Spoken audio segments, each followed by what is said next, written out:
আসসালামু আলাইকুম সম্মানিত অভিভাবকবৃন্দ এবং অন্যান্য শুভাকাঙ্ক্ষী এবং আমার প্রিয় শিক্ষার্থী বন্ধুরা, আজকে তৃতীয় শ্রেণীর গণিত বইয়ের এই ২৪ পৃষ্ঠার নতুন গণিত বইয়ের ২৪ পৃষ্ঠার এই সমাধানগুলো তুলে ধরব।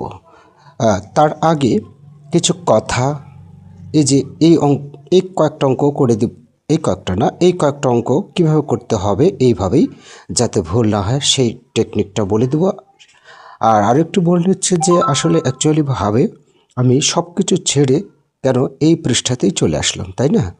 আসলে এদিকে যেগুলো আছে এগুলো সাধারণভাবে যোগ, আর এই যোগগুলো আমরা অনুশীলনীতে পাবো। এছাড়া আজকেও এইরকম অঙ্ক করে দেব, যত বড়ই হোক না কেন এই যোগগুলো আমরা অনুশীলনীতে পাবো। সো আমরা সরাসরি, যেহেতু একই নিয়ম একই ক্যাটাগরি, তাই আমরা সরাসরি যে বিষয়টা নিয়ে কনফিউজড থাকি সবসময়, বা একটু সমাধান পেলে ভালো হতো, সেই জন্য আমি একেবারে সরাসরি ২৪ পৃষ্ঠা থেকে সমাধান শুরু করছি। এগুলো কিন্তু সব যোগ, সাধারণ নিয়মে সব যোগ, হাতে রাখা যোগ আছে। তো এই কয়েকটা করলেই আমার বিশ্বাস, আমার ধারণা তোমরা অন্যগুলো পেরে যাবে। তো এই জন্য আমি আজকে সরাসরি এই যে এখান থেকে চলে আসছি। তো এখান থেকে আসা মানেই এই দুই একটি অঙ্ক না করলেই নয়। পাশাপাশি এই যোগের নিয়মটা কি এখানে লক্ষ্য করেছো যে ১ নম্বরটা আছে দুটি সংখ্যার যোগ, দুটো থাক আর তিনটে থাক। এই যোগেরটা নিয়ম হচ্ছে সবসময়ের জন্য এরকম করে একটি করে টান দিতে হবে সংখ্যার উপরে, অঙ্কের উপরে। এক একটি অঙ্ক, এই যে যেমন ৬, ৫ এরকম করে টান দিয়ে যাব, যাতে মনে রাখার জন্য। কিভাবে সেটা আমি বলি। সেটা হলো, এটা আছে ৬ আর এখানে একক স্থানের উপরে একটি এরকম করে চিহ্ন দিবে, একটি রেখা। ৮ আর ৬ ১৪, ১৪ ৪, হাতে কত? হাতে ১। হাতের ১ সবসময় নিচেরটার সাথে যোগ করবে। ৫ আর ১ ৬, ৬ আর ২ ৮, এটা ৮। এবার তৃতীয়টা ৩, ৩ ২ ৫। ওকে, আচ্ছা, ঠিক অনুরূপভাবে এগুলোও তাই। যেমন আমি যদি ৪ নম্বরটা করি, ৮ ৩ ১১, ১১ আর ১১-র ১, হাতে থাকে ১। এই ১ এই ২-এর সাথে যোগ করব ৩, ৩ ৮ ৩ ১১, আবারও ১১, ১১-র ১, হাতে থাকে ১, ৩ আর ১ ৪, ৬ আর ৪ ১০। এরকম করে যখন আমরা এই টেনে টেনে করব উপরে চিহ্ন দিয়ে দিয়ে, তখন আমাদের সংখ্যার ভুল হবে না। অর্থাৎ এখানকার একক স্থান নিলে এখানকার একক স্থান নেব, এখানের দশকের স্থান এখানেও দশকের স্থান। এইভাবে উপরে একটি করে এরকম করে একটু আড়াআড়ি মানে ক্রস করে উপরে রেখা টানবে, এরকম চিহ্ন দেবে, তাহলে সংখ্যার আর ভুল হবে না এই জন্য। ওকে, আর এগুলো তো একেবারে ইজি বেটার, যোগ বিয়োগের অঙ্ক, হাতে রাখা অঙ্ক। তো একটা করে দিই, কোনটা করে দিই ৭ নম্বরটা করে দিই। এই যে ৯ আর ৫ ১৪, ১৪ ৪, হাতে থাকে ১, ৭ আর ১ ৮, ৮ ৩ ১১-র ১, হাতে থাকে ১। এই ১ এর সাথে যোগ করি, তাহলে ৪, ৬ আর ৪ ১০। বিষয়টা হলো এই যে আমরা যেহেতু তৃতীয় শ্রেণীতে, আমরা ছোট্ট সোনামণিরা আছে, অনেকেই একেবারে সরাসরি ভাবে, ছোটরাও দেখছে এই মুহূর্তে হয়তো বা। তো আরেকটি বিষয়, একটু কমেন্ট যখন তোমরা করবে বা আপনারা যারা করবেন, কোন জেলা থেকে কমেন্ট করছেন পাশে একটু লিখে দিবেন। যদিও আমার অ্যালগরিদমে দেখা যায় কোন জেলার লোক বেশি দেখছে, কিন্তু আমি কমেন্টের মাধ্যমে একটু জানতে চাই আমার উৎসাহ বাড়ানোর জন্য। যাই হোক, এখন বিষয়টা হলো অনেক বাচ্চারা এই হাতে রাখতে গিয়ে কোনটা নামাবে এই জন্যে দ্বিধাদ্বন্দ্ব হয়ে যায়, ডাউট হয়ে যায় যে কোনটা নামাবো। যেমন এখানে ৯ আর ৪ কত হয়? ৯ আর ৪ ১৩।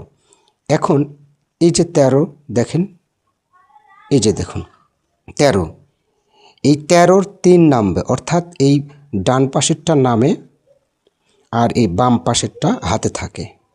যতই হোক, মনে কর হয়েছে ৫৪। শিক্ষার্থীর ছোট্ট সোনামণিরা যারা দেখছেন এই মুহূর্তে, আপনারা এই মনে করেন যোগ করে হয়েছে ৫৪, হতে পারে না বড় বড় অঙ্ক, তাহলে এই ডান পাশেরটা নামবে 4 আর এই 5টা হাতে থাকবে। এই 5ই পরবর্তীতে আবার পরবর্তী সংখ্যার সাথে যোগ হবে এরকম। আচ্ছা, যাই হোক, আমাদের মূল যে অঙ্কের সমাধান এইখানে আসি। এই অঙ্কটা আমরা কিভাবে করতে পারি? এখানে উত্তরটা দিয়ে দেওয়া আছে। যেহেতু এর একক স্থানে আছে 7, এর একক স্থানে ফাঁকা ঘর, তো ফাঁকা ঘরে কোনো কিছু বসবে, তো ফাঁকা ঘরের একক স্থান যা আছে তাই থাক। এখানকার একক স্থান 5, 5 আর এই 0, 5ই হয়। তাহলে আর কত হলেই 7 হবে? আর 2 হলেই 7 হবে। হাতে কোনো কিছু নেই। এবার দশকের স্থানে আছে 0, 0 আর এখানকার দশকের স্থানে ফাঁকা ঘর, কোনো একটা কিছু বসবে। এখন 0 আর এখানে আছে 1, 3, এখানে আছে 3, দশকের স্থানে রয়েছে এখানে 3। এখন এই ফাঁকা ঘরে কত হলে 5 হবে? এখানে যেহেতু দশকের স্থানে 5 আছে, তাহলে কত হলে 5 হবে? এখানে আর 2 যদি হয় তাহলে 5 হবে, তাই না? না, আমার হিসাব ভুল হলো, সরি, হিসাবটা ভুল হয়ে গেল, মনে হয় ভুল হয়ে গেল। যেহেতু 5 আছে, আমাদের হাতে ছিল না, তাহলে 0, 0 আর 1 একই হচ্ছে, তাহলে 4 হচ্ছে, 4 হচ্ছে। তাহলে আমরা দেখি এই যে 0, 4 আর 1, 5, এই 5 মিলে গেল। ওকে, এবার হাতে নেই, তাতে কি হয়েছে? আমরা পরবর্তী সংখ্যা, এখানে আছে 1, এখানে আছে 2, 2 আর 1, 3, 3 আর কত হলে 8 হবে? 5 হলেই কিন্তু এখানে 8 মিলে যাচ্ছে। ওকে, এই 8টা মিলে যাচ্ছে। এবার পরবর্তীতে 2 নম্বরটা, এখানে প্রথমেই ফাঁকা ঘর রয়েছে, কিছু একটা বসবে। কত বসবে? 6, এখানে 6, একক স্থানে 6, এখানে একক স্থানে 1, 6 আর 1, 7, 7 আর 2 কত হচ্ছে? 7 আর 2, 9, তার মানে এই ফাঁকা ঘরে 9 বসবে। হাতে কোনো কিছু নেই। এবার দশকের স্থানে প্রথমে তো রয়েছে ফাঁকা ঘর, থাক এটা, 3, এখানে রয়েছে 3, 3 আর 1, 4, এখানে 4, তাহলে আর কত হলে 8 হবে? আর 4 হলেই 8 হবে, আর 4 হলেই 8 হবে, তার মানে এবারও হাতে নেই, 8 মিলে গেল। এবার শতকের স্থানে রয়েছে 7, এখানে শতকের স্থানে 2, 2, 2 আর 1, 3, 3, এখানে ফাঁকা ঘর, তাহলে 3 ফাঁকা ঘর আছে, তাহলে আমাদের যোগ করে হলো 3। আমাদের যেহেতু যোগ করে 3 হলো, ফাঁকা ঘরে কত বসালে 7 হবে?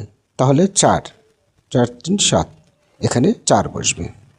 এবারে হাতে 9, এবারে 4, 4, 4, এখানে ফাঁকা ঘর আছে 4 আর 3, 7, এখানে আছে 7, যোগ করে হচ্ছে, অর্থাৎ এই শতকের স্থান, হাজারের স্থান যোগ করে 7 হচ্ছে, কিন্তু হতে হবে 9, তাহলে 7 আর 2, 9, অর্থাৎ এখানে হবে 2।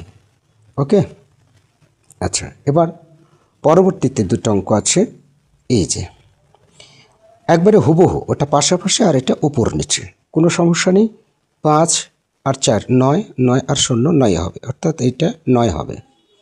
হাতে কোনো কিছু নেই, 4 আর 3, 7, 7, এখানে 2 বসালেই 9, তার মানে এখানে হবে 2। তারপর হাতে কোনো কিছুই নাই, এখানে আছে 3, তাহলে এখানে 1, 2 আছে, আর 2 হলেই 3 হবে। ওকে, তারপরে এখানে আছে 6, এখানে 4 আছে, তাহলে 4 আর 2, 6। ওকে, আশা করি বুঝতে পেরেছেন। আচ্ছা, এর পরবর্তীতে 7 আর 1, 8, তারপরে হাতে নেই, এখানে আছে 2, 2, 2 এর সাথে কত যোগ করলে 6 হয়? তাহলে এখানে 4 বসালেই, এখানে 4 বসালেই 6 হচ্ছে, তাই না? তারপরে 6 আর 0, 6, এখানে আর 2 বসালেই 8 হচ্ছে। ওকে, তারপর এখানে 4 আর 3, 7, এখানে 1 বসালেই 8 মিলিয়ে যাচ্ছে। ওকে, এইভাবে অঙ্কগুলো করতে হবে। যেহেতু আমাদের যোগের অধ্যায় শুরু হয়েছে, সো যোগ করেই বের করতে হবে উত্তরগুলা। অনেকে নিয়ম বলতে পারে যে এইটুকু যোগ করে এর সাথে বিয়োগ করে যা হবে সেটা বসাবো। আসলে এইরকম কোনো কিছু নয়, বরং যোগ অধ্যায়ে যোগ করেই বের করবো। আমরা তো বিয়োগে যাইনি, মনে করো আমরা বিয়োগ শিখিনি, তাহলে কি করে করব? যোগ করে করব না, যোগের অধ্যায়, তাই যোগ করে বের করব। এই নিয়মে করলে সবচেয়ে সহজে বাচ্চারাও শিখতে পারবেন, আপনারা যারা দেখছেন।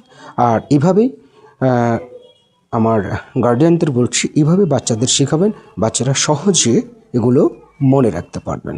আর ভালো লাগলে অবশ্যই ভিডিওটি শেয়ার করে উৎসাহিত করবেন, পাশে থাকবেন আর অন্যদের মাঝে প্রচার করবেন।